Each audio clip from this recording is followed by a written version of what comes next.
What's up, guys? I just wanted to come in here and share really quick because I had a great conversation with one of my athletes here today at their session, and you probably already know that I've mentioned it before regarding about like feet, the bottom of the foot, the ankle, talking about it.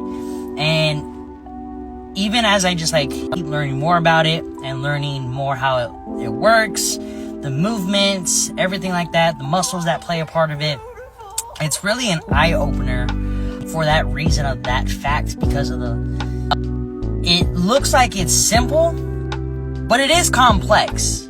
There's a lot that goes into the bottom of your foot, ankle, and it's really not that easy to rehab it as much unless you understand the muscles that involve with it. And what I mean by that, you know, if it's regarding about your plantar, if it's regarding about the top of the foot, the dorsiflexion, the plantar flexion, the ability to move it back and forth, the ankle mobility, and it all comes down to it is that, yes, obviously you want to stretch it, but other things too, getting that soft tissue work on it by using the foam roller or the ball, breaking up that tissue, and then going into stretching.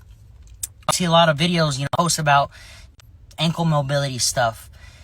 Those will work after you do the first, I would say, two. Either breaking up the tissue with the foam roller and then stretching it, or just breaking up the tissue with the foam roller or lacrosse ball, softball, whichever you see fit. So like, for example, I wake up every morning and I foam roll the bottom of my feet with a ball.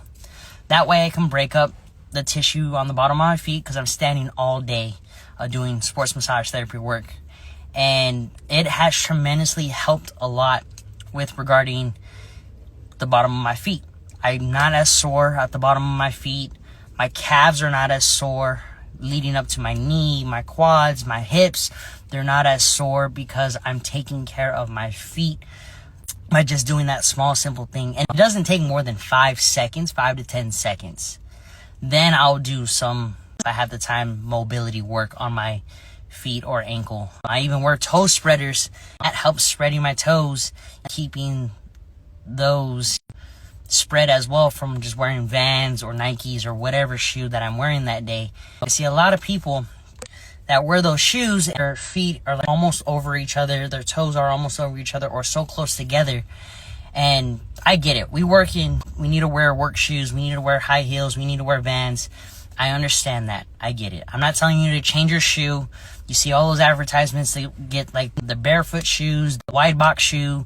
I'm not telling you to go out and do any of that. What I am telling you is just the optional advice is to take care of it by just doing the small, simple thing of breaking up the tissue with the cross ball or foam roller or softball, and then going into stretching it, and then simply your mobility work.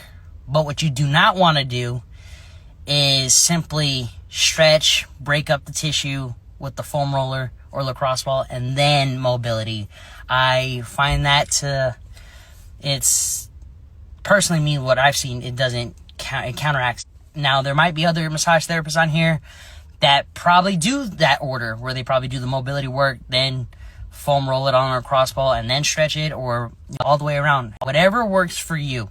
I'm just telling you what works for me. Optional advice, what I do in which order.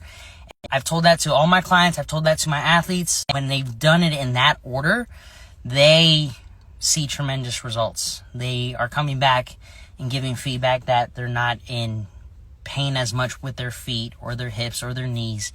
They're just having a better outlook with their sport, with their working out, having that ability to be in the gym or in their field of practice a lot longer, simply just taking care of their feet. But that was just kind of like a tip for you guys here today, as I had to share that when I spoke to my athlete today.